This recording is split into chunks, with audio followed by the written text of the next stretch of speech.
Hello and welcome to Startup Europe, the Sifted podcast. This week, we're back with our monthly longer form interview and we're joined in the studio by Taavet Hinrikus. Taavet is one of those figures in the startup world known just by his first name. He's one of the co-founders of Fintech company Wise, formerly known as Transferwise, which was valued at £8 billion when it listed on the London Stock Exchange in 2021 and is still performing pretty well in comparison to many of its peers.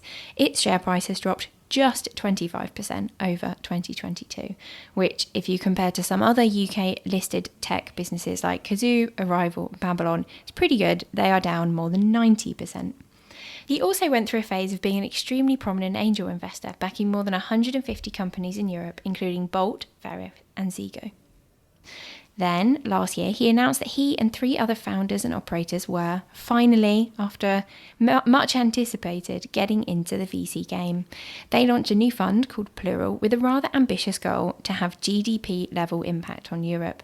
They are proudly not former bankers or consultants, like many of their European VC peers, and they think that startups could do with a few more investors who have been there and done it themselves before.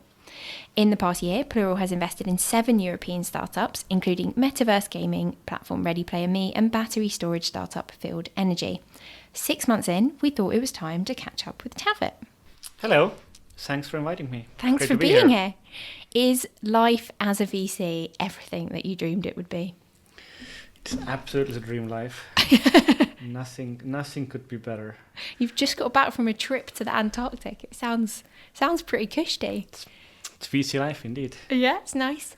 So when you set up Plural, you said that each partner would make just a handful of investments every year. How's that part of the strategy working out?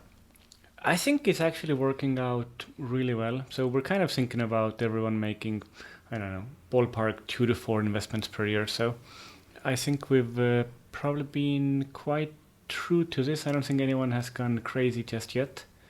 But also what I'm finding really, really good is that doing less investments means you actually can spend time on these companies. You know what they're doing. You can be seriously helpful and impactful. I look at my angel portfolio of 100 plus investments from the past, and there's no way on earth anyone can stay on top of that. So it's actually, I personally really liking it. It allows me to focus and really be helpful to companies versus just being kind of spreading across a million things. And I think I think my partners are sharing similar feelings that it's a much better way of being. It will force you to choose harder and gives you the opportunity to be actually properly helpful. Yeah, and so in the past month or two, how have you rolled up your sleeves and helped companies? So I can think of one company where we've been having super deep go-to-market sessions, have spent time learning about new market in regards to making an investment in a new company, and different other members have had different experiences. But the first thing is just having the time available. And what are they calling you up for? What are the top sort of worries, questions that these founders have at the moment in this slightly rocky market we're in? Oh, and I guess the common one is a little bit about feeling for the market, which is crazy. But otherwise, I think every founder is special, and they all need different things. If I think about someone who has started a company before, since you're really kind of peer level, someone to bounce ideas with, probably takes less time, but you can very quickly have input and kind of like, hey, I'm thinking of doing this kind of more important decision. What do you think? And just kind of being a partner, and you're in the same boat. And if you're thinking about people who are earlier in the company founding journeys, and it's different kinds of help they need. It may go down to like, hey, we're hiring VP engineering. I've never done it before. How should I do it? So first of all, you speak to the founder about how you've done it. Maybe you put them in touch with a world-class VP engineering just to see a sample candidate, and then you sit with them, you interview the last 5 candidates, and you decide on how to go forward. So I think it's just very, very dependent on the company and what are the challenges that they are facing at the time. Yeah, and how are you finding choosing the companies? You're not doing very many investments. I'm guessing your deal flow is pretty good. How many companies are you seeing like a month? too much. How many? We're Hundreds, thousands? I mean, the question is, how did you find seeing? If we were to count everything that comes our way, it's definitely a big number. But we haven't quite found that even having counting that is particularly helpful. So the question is, how do you navigate between the deal flow, and how do you kind of figure out which companies are worthy of spending time to assess them? Yeah, and so how are you assessing them? I mean, you look at signals. You look at who are the founders. You look at who's referring them. Have they raised money before from an angel? So I would say, unfortunately, that's all the typical thing to do. And then sometimes, if we take a look at some specific areas, and you go a little bit further out and go hunting for who is doing something great in this area, and that's a bit different. But if you talk about incoming deal flow, then I don't think we've discovered anything radically new here. You look at the founders, you look at what problems they're trying to solve. Unfortunately, a lot of incoming deal flow is just not venture applicable.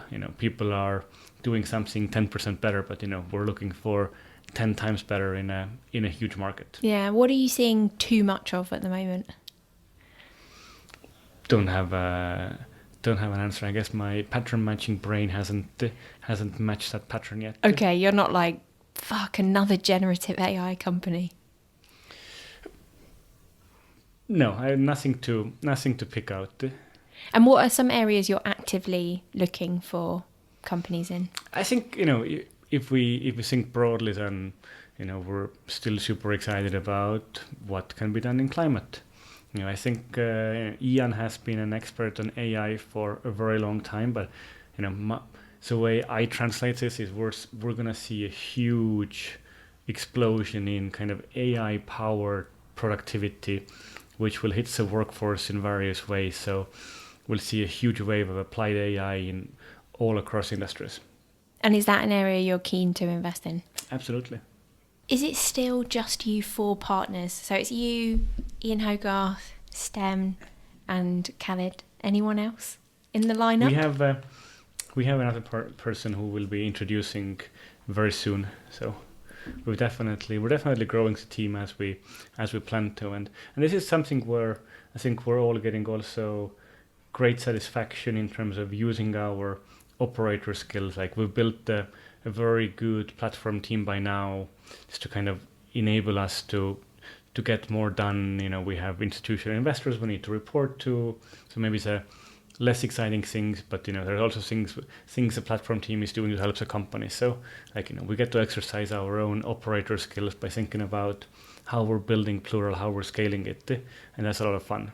So who at the moment is on the team on the operator side? Because you announced some new hires there recently. So we have a new general counsel. We have another legal person. We have a head of finance, chief of staff. We're building this up to be a strong powerhouse. And are there any other operational roles you're looking for at the moment?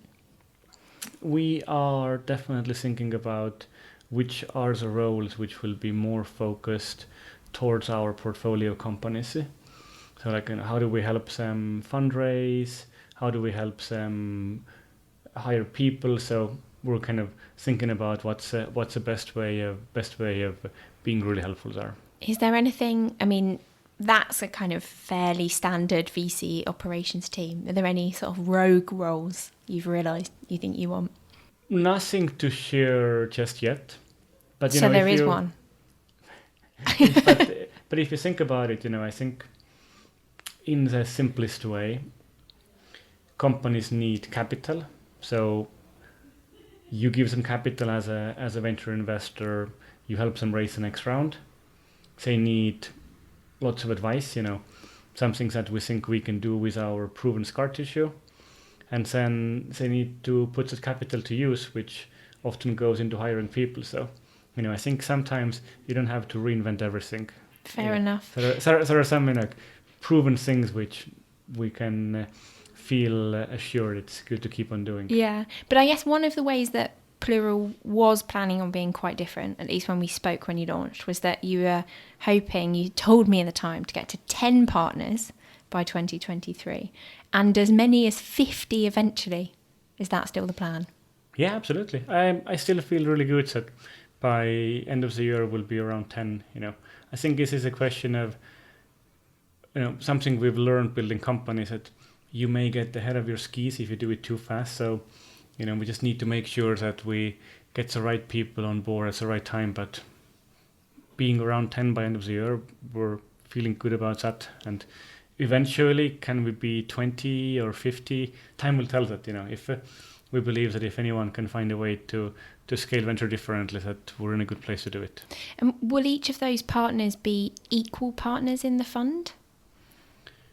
That's what we imagine the story for now, but I think it will need to evolve as we grow. You can't have 50 equal people sitting around the table. It's going to be a horribly big table and horribly ugly meetings. So we'll need to figure out some kind of structure as we get there. But I have full confidence that once we see what's not working, we will be quick to adjust it. And will that partner you're going to tell us exclusively to Sifted in the future be a woman? I don't know. I can't tell you. Taavet is shrugging for anyone and looking coy for anyone who's listening to this on the podcast. You also said when we spoke, when you launched, that you weren't going to have an investment committee. Is that still the case, or is that something that you realised is actually quite a useful thing to have? We are still standing true to not having an investment committee, as in a committee that decides on making investments, or the equivalent of the dog and pony show, which is a partner meeting at most venture firms, where they spend Mondays and they just shuffle entrepreneurs in and out, coming to do a presentation to partners who are reading their emails or watching cat pictures. So we don't do that. It's working well for us. We do spend extensive amounts of time discussing deals internally, which was what we planned, and I think we are making each other better and keeping each other accountable. So it's working good right now. Like we have a structure where we write an internal investment memo and we spend lots of time debating it. We don't hold ourselves back. We're we get straight to the point. Doesn't have to happen on a Monday. Doesn't have to happen on a Monday. It can happen on a Tuesday as well. Yeah. And have you had any companies where one partner has disagreed with the rest of you? Absolutely, all the time. And what happens then? Can they still choose to go ahead and invest in it? Yes, every unemployable has a right to make an investment, but they also have an obligation to listen to everyone else's feedback. So yeah, the decision goes back to people. We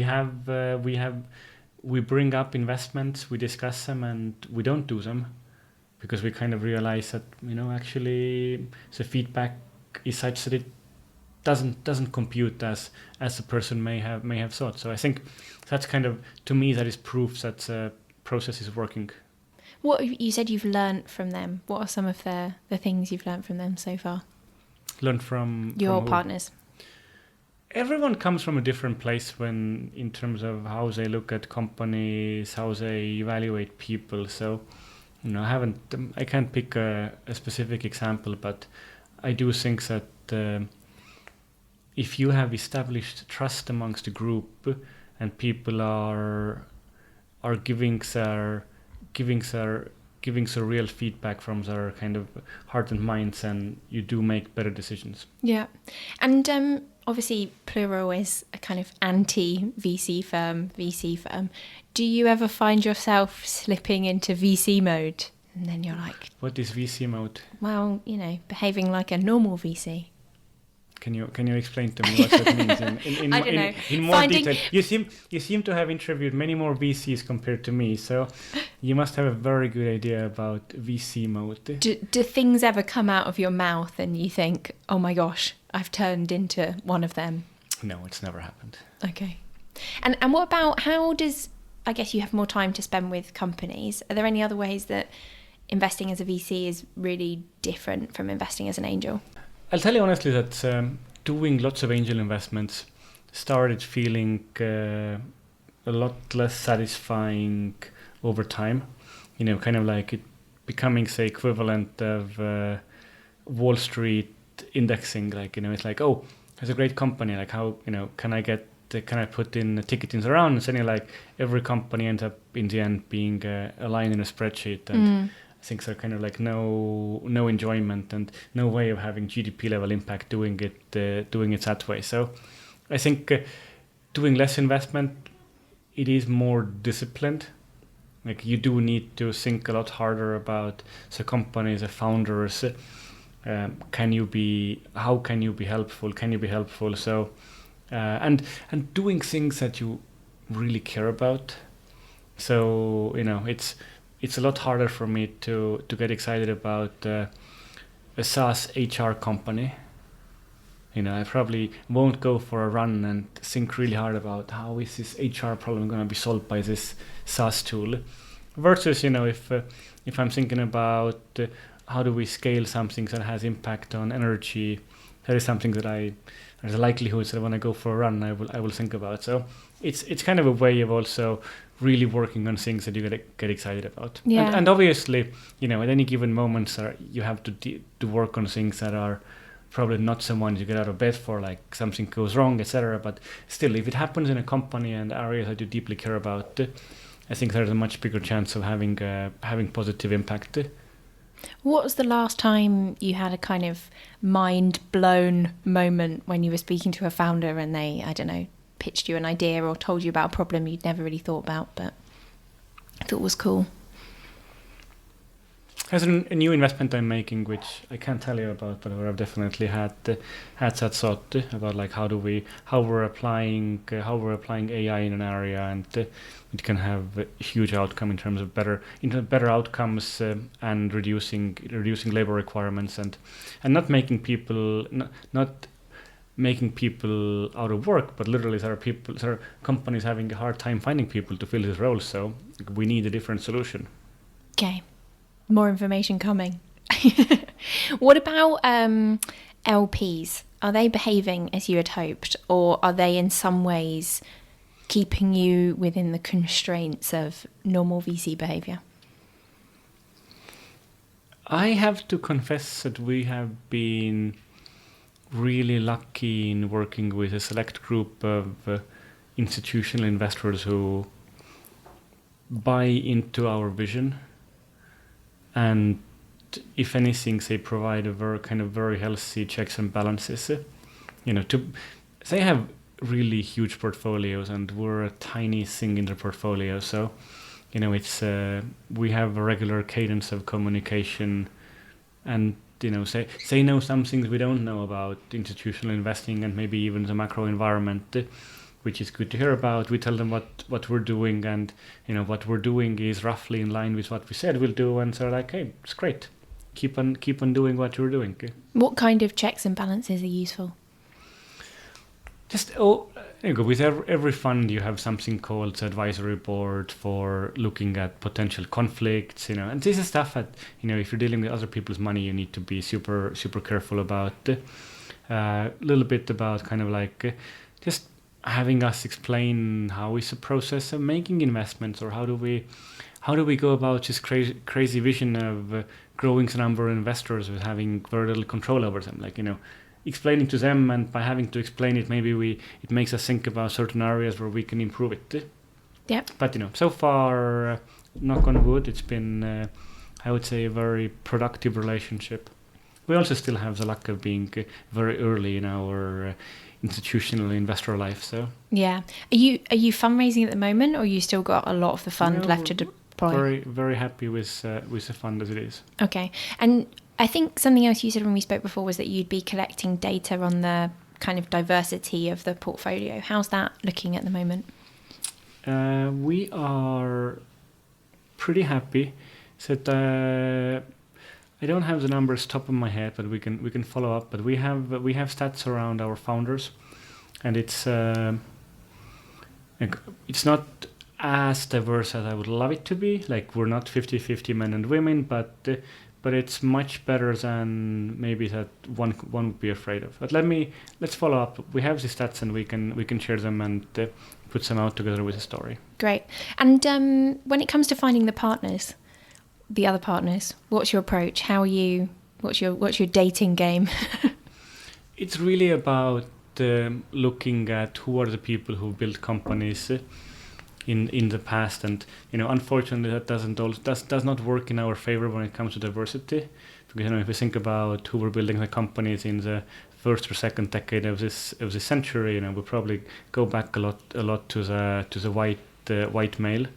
But we look at people who build companies, we look at people who we know something about. We do extensive reference checks. We try to get to know them, kind of, let's say, flirt with them, invest with them, and then kind of take it step by step. Yeah. So to zoom out a tiny bit from Plural, it feels like the operator VC thing is having a moment. I think there's now funds in lots of different countries that are either collections of founders who've pooled their money, and some other founders are investing. Is that competition for you, or is that just a positive wave in your favor? I think it's important to make a difference between people who are pooling their money and this is kind of like an angel plus versus people who are actually saying, is this the next thing that I'm doing, and I'm kind of setting up and building a long-term structure for it. I think it is very good for the ecosystem to see more founders and operators becoming investors, whatever shape and form it takes. Whether they join existing VC firms, whether they kind of pool their money and have someone manage it and they still are involved, whether they join Plural or any other. I think it's a very healthy thing for the ecosystem. And it kind of shows that we're getting to a point where we have people who have time and capital they can spend on helping to grow the ecosystem in a better way. Yeah. How much of your time are you spending on Plural? Is this an 100% thing or a 90% thing? I am spending majority of my time on Plural. So two other things that I'm doing. One is a coding school in Estonia.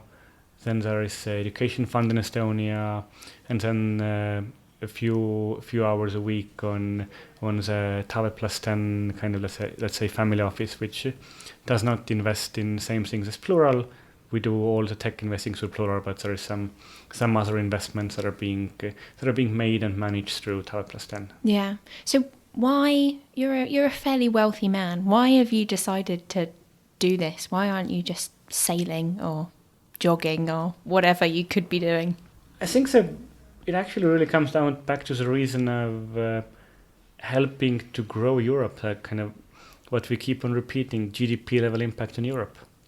There is so much opportunity in Europe, and we think that by letting people who've done it before, giving them more power to invest in the next generation, we can make it happen a bit quicker. Yeah. And that's gonna have positive impact, and that will hopefully accelerate fixing some of the issues that we're seeing in the world, whether it's climate, whether it's going to be about the workforce, etc. So I'm literally, if this gets to have GDP level impact and help accelerate, and I even can't say help accelerate tech ecosystem.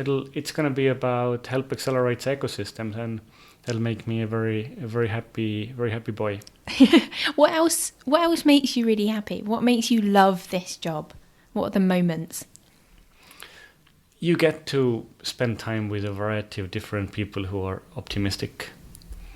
Tech founders are generally optimistic, and I think it's more fun to hang around people who have an optimistic growth mindset versus people who are like, oh, this can't be done. So, and it's different people solving different problems. As a founder, as a builder, I think we typically get excited about problems. Give me a problem to work on. And luckily these companies have lots of problems. They have great opportunities, but to get there, it's about helping them solve the roadblock. So that's the exciting part. What's the worst bit about working with founders? Oh, because they're fucking stubborn. But it's like you can't have it all.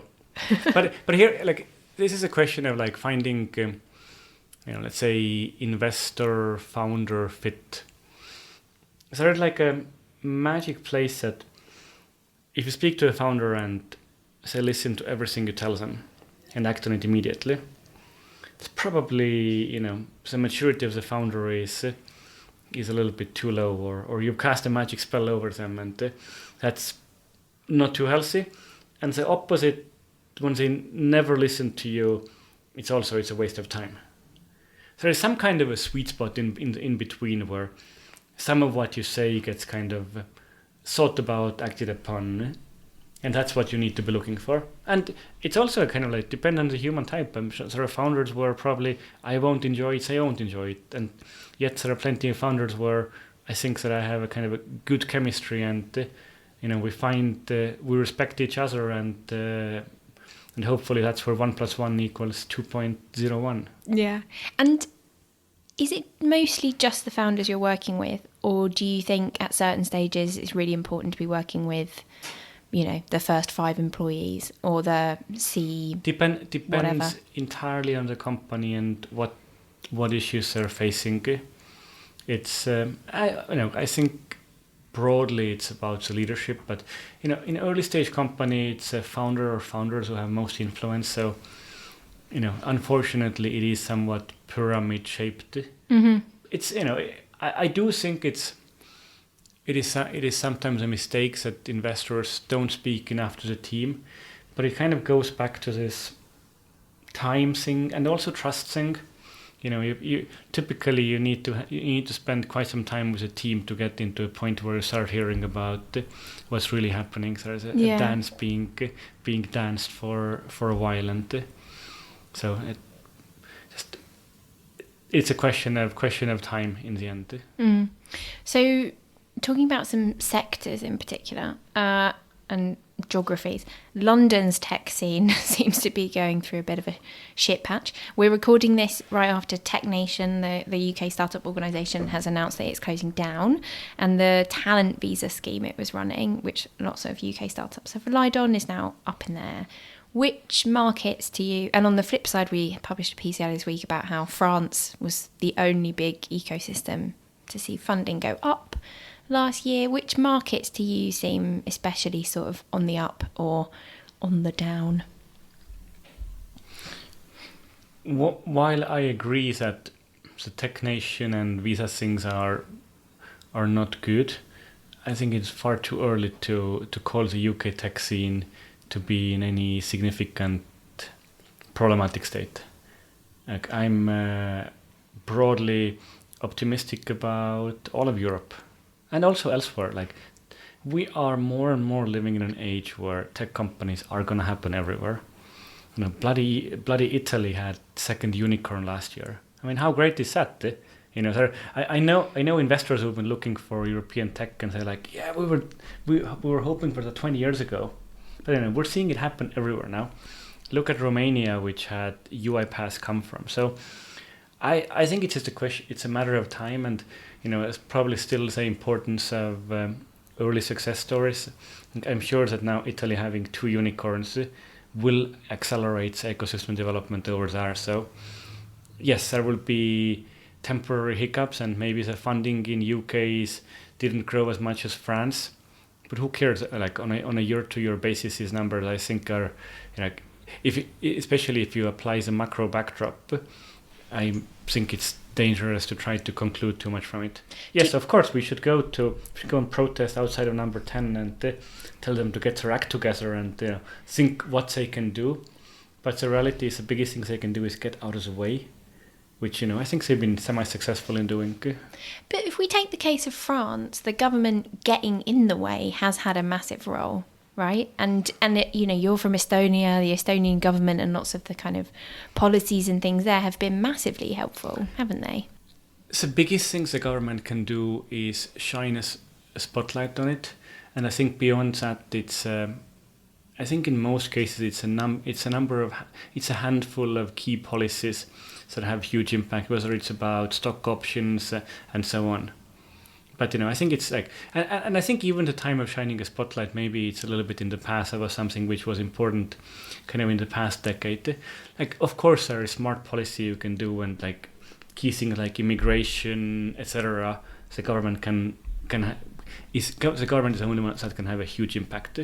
So there's definitely things they can do, and France, since Macron has definitely gone up a lot, but again, probably starting from also a quite low base back then, but it's only a good thing for Europe, and I think this happening in France will make every other government think much harder about what they can do as well, and hopefully develop more blueprints of what can be done that actually works. Yeah. Because also a lot what the governments do doesn't end up being that helpful. The UK's also announced plans to regulate crypto. Is that an area you're still interested in, or are you avoiding it like the plague post FTX? I think it's also too early to say that the crypto or Web3 world is like ready for write-off. Don't think so. I haven't followed what regulation is planned in the UK, but also it could be the savior for crypto, especially after FTX happened. So I think the question is like the right kind of regulation, and I am not enough of an expert on crypto to have a smart opinion on that. Was there anything, I guess when you were building Wise, there was quite a lot of sort of fintech regulation coming in, sandboxes and things like that. Was there anything that was particularly helpful or unhelpful at that point?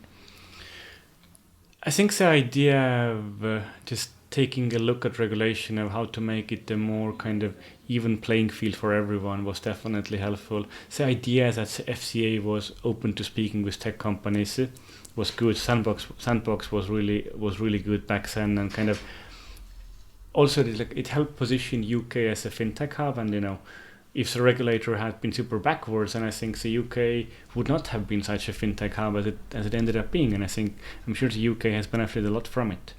Again, I don't know what's happening today. I'm not always hearing so great things about it anymore. But I haven't done enough information gathering to have a good opinion. What about climate? Is obviously an area you're investing in now. Where do you think there's big money and big impact to be had? I think climate will end up impacting a lot of businesses. Starting with everybody will need to do climate accounting.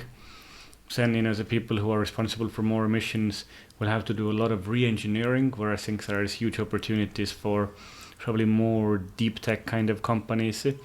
And then, lastly, there has to be, I believe, I'm not sure this is kind of completely uniformly believed it, but I believe there needs to be a decarbonization or like carbon capture industry as well, as that will take care of the last remaining part of it.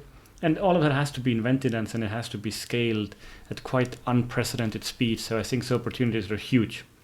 Again, regulation will play a huge role here as well. So we're yet to see how it all turns out, but I think there are so many reasons to be optimistic and to keep on investing in this area. Yeah, and what about, you've founded a health tech app called Sifted. What else is of interest in health tech? Where are there sort of big gaps where it actually makes sense to give VC funding rather than another kind of funding? I think there's a lot in kind of more biotech, computational biology side, which again is not my strong side, but I'm optimistic for the world that we'll see a lot being invented there. Then I think if you go to more kind of practical applied healthcare, there are so many ways to make things more efficient. I mean, if you follow all the discussion about the lovely NHS in the UK, like I'm sure as a customer you can see how things can be made better, and I think that's also where I would be optimistic about making more use of AI in kind of just solving simple things. Like that's not all rocket science. So I think we'll make the health system more accessible to a lot more people and have better outcomes in the future. What about longevity? That's something we're hearing more about in startup land. Is that an area you're interested in? Longevity of startups, you mean? That and longevity of humans. I think there's a healthy and unhealthy way of approaching that. I think probably being more healthy is something which people in tech sector in general are kind of in favor of, and whether that's better diets or sleeping more or doing more sport and other things, and then you can go into vampire land and and get blood injection, and that's probably going slightly too far. But again, maybe some of these people will in the end help help science by being guinea pigs of seeing kind of what's going to work or not. But that's not you. You're not taking any special life enhancing. I do cold therapy in Antarctica. Okay. No fasting or any of those kind of things. I am on a fasting, 16/8 fasting diet. I find it being done it for past half a year. I find it being fitting my lifestyle pretty well, and generally I feel better. But it's just, I'm not religious about it. If I'm going out for dinner, I'm going to go out for dinner. So. Okay, you're not a longevity nut. I think making smart lifestyle choices probably helps you live a longer and healthier life. But you can go too far, but that's up to people. People have always gone too far in different areas of life. So up to them what their fetish is. Yep. Okay, I'd have just a few more sort of founder lesson questions for you. If you can boil it down, this is a bit of a hard question. What are the 3 biggest things you learned building Wise? Taavet's filling a scared face. Tough one. 3. I don't know. So where do we start?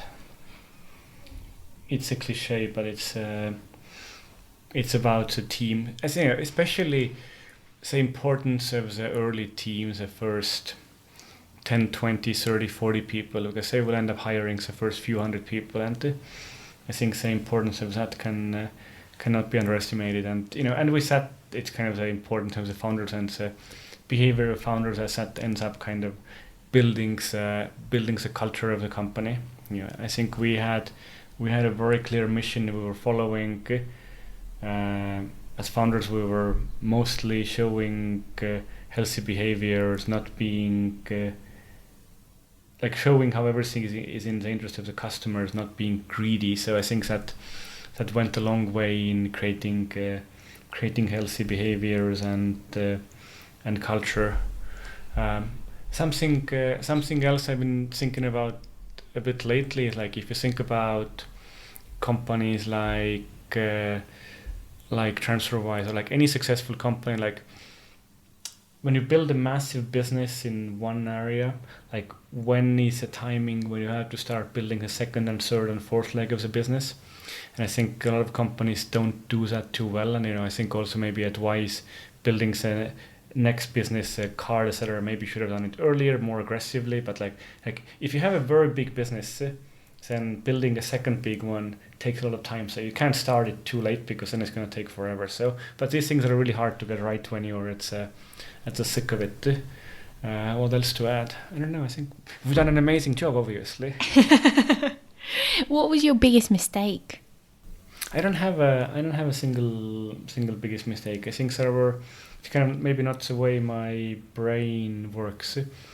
You constantly learn lots of small things and iterate, and maybe sometimes it takes you a long time to realize what were the big mistakes. But it's been a while now. I obviously made no mistakes. Was there a moment when you almost said, "Screw it, I'm leaving. I'm going to go get a normal job somewhere, not be responsible for all of this"? It's tricky. It's you have the moments of self-doubt. Is it going to work? But especially if at some point you have employees, investors. I care less about the investors, to be honest. But you have employees and responsibilities. So it's kind of hard to say fuck it, I'm just gonna go and become a monk and so I don't know. Never thought about that. But I mean, it took a long time to know if it's actually gonna work, and there were various hard moments of what looks like a overnight success story. Inside it, there were moments of shit, we're running out of money, and shit, this went wrong, and there's maybe we need to do a book or a movie at some point. Can't share all of this yet. Did you? I feel like that's a challenge for lots of founders, though, isn't it? That you are so responsible that sometimes you're not looking after yourself very well, because you feel like you've got to be the person who's either doing those hours or taking on those burdens. How did you deal with that, or how do you sort of advise founders you work with now to balance those things? I think the balance question is so hard, and it's hard to force it on people. A lot of it, I think, goes back to setting somewhat healthy example. I'm sure we've all heard of companies where the leaders are pulling all-nighters constantly and forcing people to do it. But at the same time, it's hard because I also haven't heard of a single company being built with a 4-day work week. So there's definitely a sacrifice to be made, and I think we shouldn't be saying there aren't.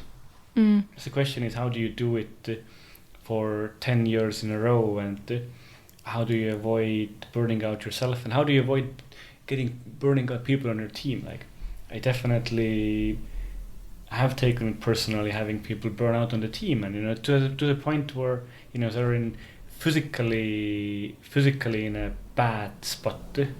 It's not fun, but it's very hard to deal with that in the kind of early stages, where especially if the team is fired up and everybody is like, I want to make it work. I was just there is I think maybe in the last couple of days there was like lots of noise about the last Boeing 747 being produced, and somewhere I read that when the first plane was being built in the 60s, the employees would secretly crawl back into the factory at night to continue building it because they were like so driven by the project.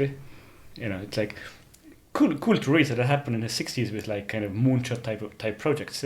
Same thing happens with startups. Like, if you're doing something, especially if you're doing something that's great and new, people are fired up about it. So sometimes you have to keep them back. How do you keep them back? I don't know. I mean, you can try all things. You can send them on vacation, turn email off. In the end, I think part of it comes back to also, I think, good management and just like people knowing what they're doing. And I think startups too often say shy away from using the word management. And there's also a lot of bad management, but I think, you need to take care of people, and you need adults to take care of people. Or children can't take care of other children. So, but it's about finding a healthy mix there. What about bad behavior from VCs? Are you seeing any of that at the moment? At the moment? Whom are you kidding? What kind of bad behavior are you seeing from VCs at the moment? I mean, we shouldn't blame the VCs only, but I think when it comes to all the structure that we'll see so much being added in investment rounds. But part of it also goes back to founders who are like, no, I'm just, I've built up my self-belief on this valuation numbers that happened last year, and guess what? Your valuation number should be divided by 3 or 5. But they're like, no, I can't do it. Why can't you do it? I can't do it. So and then like all kinds of weird things, structure happens, and of course also VCs are also to blame. But we can argue, are they to blame, or is that the best offer the startup is getting? So it's what the market is today, and this is a moment of reality where 18 months ago VCs wouldn't dare to ask certain questions from founders in being afraid that they might lose a deal. So now they'll be like, yeah, you want this money, so you dance. Yeah. What about VCs who've already invested in companies though? I spoke to a founder the other day who told me that their investor was telling them to do 25% layoffs just because that's what they were telling everyone in the portfolio, even though this company was doing really well. That's madness, isn't it? Yeah, I mean, I think the kind of a blanket advice is dangerous. Like, you have to eat hot breakfast because that's considered healthy. And if you think, like, if you look at, I don't know, most nutrition advice, and over every decade, it's kind of opposite to the last decade. So it just can't be that every company has to lay off 25%.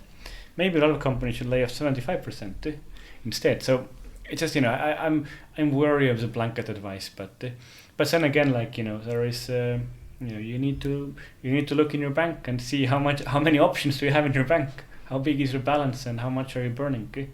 Today, if you are not in control of your destiny, by what I mean, if you don't have money to keep yourself running, or if you're not break even, you're in a very tricky situation. Yeah. Even more if your valuation was inflated last year by some animal named investor. What do you think? How do you think it's going to pan out? Lots of bankruptcies, layoffs, acquisitions. What's it going to look like? I mean, I think it is quite safe to assume we'll see a lot of companies that will not make it. But I think in the end, I think it's kind of natural processes. We have to go through a bit of a cleansing. Like maybe the biggest thing is like that I would worry about, like that we don't have enough of a negative image developing to the tech ecosystem. Like if so many companies go bust, and just the ability to hire people again in the tech world might just go into negative for a while. So I think that would be quite bad. But hopefully still most of the people who will end up losing their jobs are more on the side where they accept some level of risks they took when joining these companies. But it'll probably also mean that going forward, maybe the world will be a bit more sane, and people also employees' expectations about stock and cash, and it will reset to something which is maybe more realistic. Like if you think about what was happening in the valley in the past years and the comp numbers, and it's absolutely ridiculous, and no wonder we're living in a peak Silicon Valley world today. So you are an optimist. Do you really think that if we had another, you really don't think we'll ever end up in a situation with silly valuations like 2 years ago? Never say never. So, like the world is full of cycles, but I think we were living in a very unique time in terms of the macro environment and zero interest rates. So a lot depends on that as well. Today, if your risk-free rate is 4%, and you can investment grade bonds give you 7-8, and just the risk premium has adjusted a lot, and I think that will adjust the money supply coming into venture, which will go back to startups. So I think it'll be different for a while. And do you think people will focus on stuff that really needs to get built as a result? Or is that too optimistic? No, people will. So I think the world moves in some kind of cycles, and maybe 20 years ago becoming a doctor or a lawyer was like prestigious, high pays, and maybe unfortunately that went towards investment banking and consulting. And now if you look at the people growing up, I think they're much more interested in having meaningful careers. They've grown up seeing Greta striking, and they're like, we need to fix this and we need to fix that. So I think the young generation of people is way more interested in working for meaningful companies. So I think that's kind of driving us in the good direction. So there will always be plenty of people building companies that just are able to print money. And just, probably we can't quite blame them. So whether they're doing buy now, pay later, or any other thing which maybe I don't deem to be so world improving. So there's plenty of need for these, and plenty of people will build these. But I think also we'll see plenty of people do more stuff which has a positive impacts. And if I think about what we're looking for in Plural is intersection of companies that are doing positive but also have a venture scale opportunity, which means they need to be able to also be huge businesses. And that, in the end, building huge businesses is the only way you can have real impact. Amazing. So I've won the challenge here, Taavet, because I have got you talking for a whole hour, even though you told me you're an Estonian and that would never happen. So thank you very much for being on the Sifted podcast. Thanks for having me. Please join us again next week when we'll have a normal episode of the Sifted podcast, rounding up the latest news and speaking to some of our journalists. Please also check out our newsletters, which you can find on our website, www.sifted.eu. And bye from me. Bye-bye.